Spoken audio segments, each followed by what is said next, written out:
understand that if we put our teachers in a position, you're Florida, you're same situation. Your administration establishment wants Common Core, and the unions in Florida have stood behind it. Where do your teachers go if they oppose this? Nowhere. They can't. And but in places where the unions are starting to crack, this is a Harvard University, Stanford University study on education. Only 46% of teachers now say they back the standards, compared to 76% 1 year ago. And what do you think is going to happen? 44 states in the union have not seen any Common Core testing yet. What do you think happens this year after those states get it? Because it was the testing that drove New York and Chicago and California, some California teachers' unions, to run away from it. They saw it firsthand. What do you think is going to happen when that testing hits in all those other states? What do you think is going to happen to those numbers? This is Josh Katz. He is in Orange County, Florida, which is, what, about an hour from here? Okay. Here, Josh is a self-described progressive high school math teacher. He's doing exactly what I'm doing. He's traveling the country, warning moms and dads about Common Core. And again, liberal progressive, I want you to listen quickly to a short clip of his, because I think it helps crystallize what our problems with Common Core are. Our toxic culture of education begins with a classic supervillain archetype. I focus on Syndrome from The Incredibles. The supervillain's plan is to unleash a doom onto the world that only the supervillain can stop, thus gaining all the desired power. Now, this is exactly what happened in education in the 1980s and before, and then culminated in No Child Left Behind. Private education companies realized they could use public education, a multi-billion-dollar industry, to create a nearly endless stream of taxpayer money. They channeled millions of dollars into lobbying efforts and focused on two words, rigor and accountability, and put everything into place. State statutes were passed, district rules were enforced, and then finally No Child Left Behind became the national standard. Don't get me wrong about politics. These efforts were underway long before they were passed, so both parties get to take full credit for their disastrous results, especially with Race to the Top. We somehow took the education system that produced the individuals who put a man on the moon with technology less powerful than the phone in my pocket and characterized that education system as a failure, using the word accountability. We only have one way to address accountability: standardized testing. So we implemented standardized testing, and then a 1983 publication called A Nation at Risk showed standardized tests proved schools were failing, teachers were failing, students were failing, and when everything is failing, guess what we need? New textbooks, new workbooks, new resources, new training, accountability systems, new schools, private schools, charter schools, and who is it that creates all of these things that all of a sudden we need? Our supervillain, private education companies. The only way to feed a business model in this toxic culture of education is to perpetuate a picture of failure. I would love to meet any education company that has a business model that is built upon long-term student success. There simply is no money in long-term student success. Now, how is it that we can believe that a standardized test is what accurately measures student achievement? How can we believe that it measures student growth? That moment when the student's light bulb is finally lit, aha. That moment when a student says, thank you for helping him graduate with a 2.0 GPA. How can we attach a number to that moment when a third grader finally has the ability to write his own name? Who, by the way, has been labeled a failure for himself, his teacher, and his school. Yet we crave education standardization. We believe we need these high-stakes tests because we eat up the misinformation provided by these companies and policies using a false validity of their testing results. Our testing culture begins in elementary school. Colleagues of mine work with third graders who suffer from anxiety from high-stakes testing. From a one-day, one-shot, 4-hour computer-based test, the future path of a student is set, an academic identity is established, and a message is delivered loud and clear: either you can or you can't make it. And no matter what the teacher tells the student about how good they are or what talents they have, if the student doesn't score well on that high-stakes test, the third graders know exactly what it means and begin to define themselves. And it's starting to happen now in kindergarten. So we continue this barrage of standardized tests, and the students continue failing, and the districts have to continue the next initiatives that can solve the problems. Who is it that manufactures these products? Who creates these solutions? Our supervillain. Private companies like Pearson and McGraw-Hill, who operate off policy and legislation written by nonprofit organizations and lobbying groups like ALEC, the American Legislative Exchange Council. The Common Core will do even more damage because of its emphasis on high-stakes testing matched with its myopic standards that are disguised in critical thinking. I've seen my daughter's kindergarten and first grade assignments. This isn't critical thinking. This is developmentally inappropriate rote. You think they could fool me with this stuff? Any education reform that doesn't address high-stakes testing and the non-cognitive factors of true success like character and integrity is a complete waste of time, and it's killing our kids. And it's killing our kids. Now, he's right about so many things, but I'd like to take one moment and tell you something I think he's wrong about. As a progressive liberal, he makes a classic liberal mistake. The supervillain, the villain that's more responsible than all the others, is the private capitalist company. Now, you just heard me blast this crony capitalism of people like Pearson, right? I have no use for it. But it's interesting that Mr. Katz can't recognize the fact that none of this would be in your schools if the federal government, the watchdog of public education, didn't let it. Do you honestly think that Pearson could be in your schools like this if the feds didn't want them there? Well, you've already seen. The feds are paying them millions of your dollars to be there. This gentleman is just up the street from you. You should consult with him on this, right? This is no right-wing guy. And a couple of things, I played it because a couple of things I want you to recognize. He's right. Absolutely, and I wanted to give him credit for it. He's right. From 1911 all the way through the 1970s, American schools were preeminent in the world. We put men on the moon, we educated kids to put men on the moon with less technology than you have in your stupid little cell phone. And we characterized that education system a failure. Who did that? The teachers didn't characterize it a failure. The students didn't suddenly start not knowing things. Your school districts and schools didn't do it. It was testing companies. And you know when it happened? Not surprisingly, I know you're going to be absolutely blown away to hear this. You know when this started? When we created the Department of Education.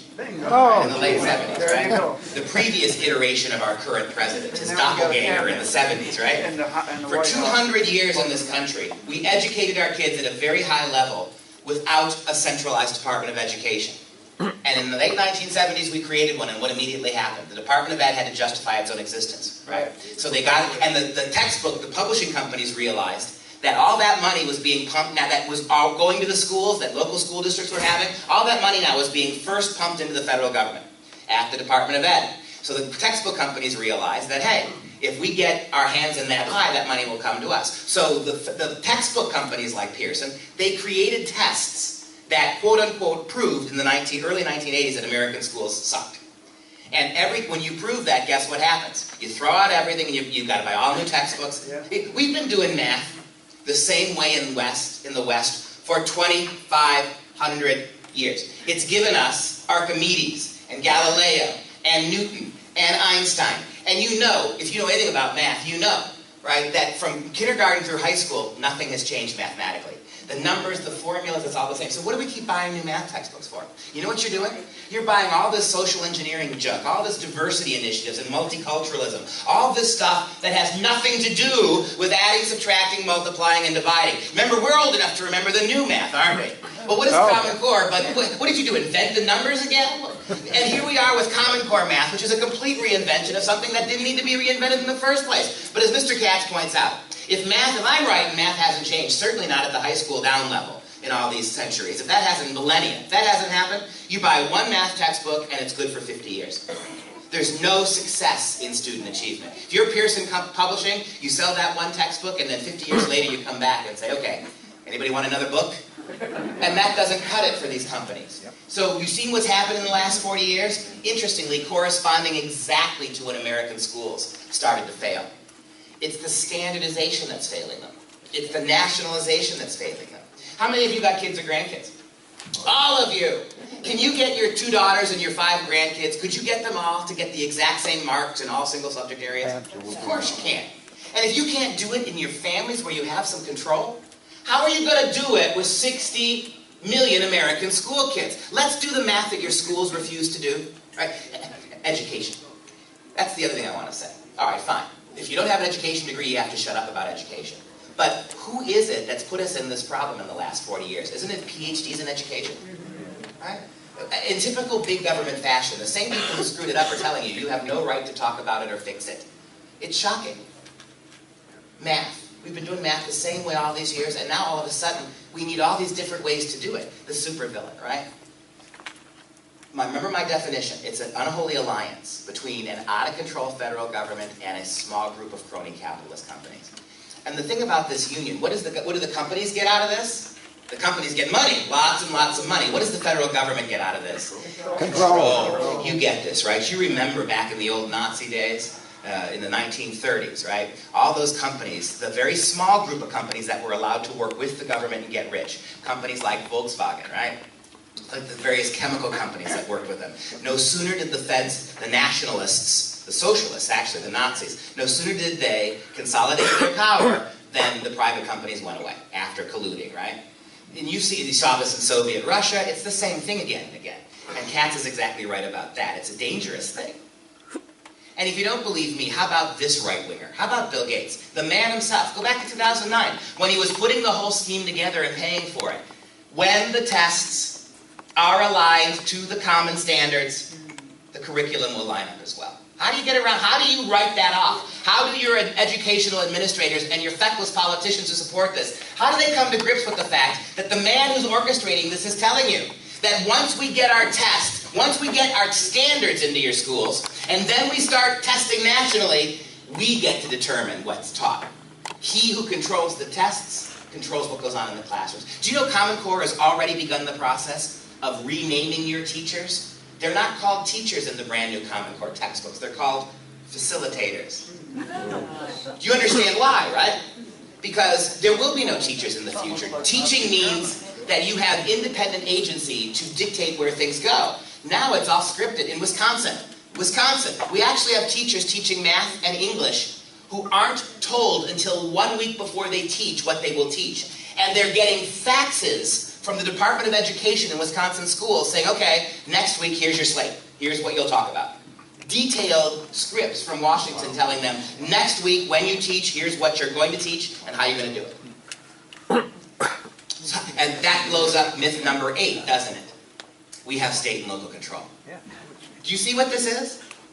By design? It's the death of state and local control. And you know, let's talk about standards, because this is where a lot of conservative people get hung up. Well, we need standards. We've got them. We've always had them. Do you know that there have been 50 different academic studies done in the last 40 years? 50. That demonstrate conclusively there is no correlation, zero correlation between state and national standards and how your kids perform in the classroom? That's absolutely shocking. We have no data whatsoever. You can go ahead and set the highest standards you want in Florida or at the national level. It has not the slightest impact on how your kids do. Because what does a state standard have to do with what goes on in a particular classroom? State standards are just suggestions. All that matters is what your teachers are able to get your kids to do, and we are not allowing them to do it. That's why it's failing. Here's the latest one. This is the most comprehensive. This one was published just about 4 months ago. This is the Brookings Institute, right, which is a left-leaning think tank. And the last 30 minutes now you've seen, right? Every single piece of information I've given you has come from the left. I've been saying this for a year and a half. They're saying it now. Good, good. Because in our twisted little world, and I could have spent 5 hours showing you Christians and conservatives blasting this stuff with data and documentation. But somehow, in our culture, it just doesn't quite have the punch, right? Put a D before your name. This is the Brown Center report, the most thorough, done about 4 months ago. And the Brookings Institute is not a conservative organization. Here's their summation. You can find their report online free. What effect will the Common Core have on national achievement? The analysis presented here says very little impact. The quality of Common Core standards is being hotly debated, but the quality of past curriculum standards is unrelated to student achievement. And the rigor of performance standards, how high you make them, is unrelated. Think about this. Let's do the math that the schools won't do. You want to get all your kids in every single class to a specific place. Ultimately, in order to get more kids on board, are you going to have to raise the standard or lower it? It's common sense. Even No Child Left Behind, the disaster, speaking of Bushes, that George Bush orchestrated, right? No Child Left Behind. Whatever standards they started with initially, they continually, over 12 years, had to lower them because kids can't reach them.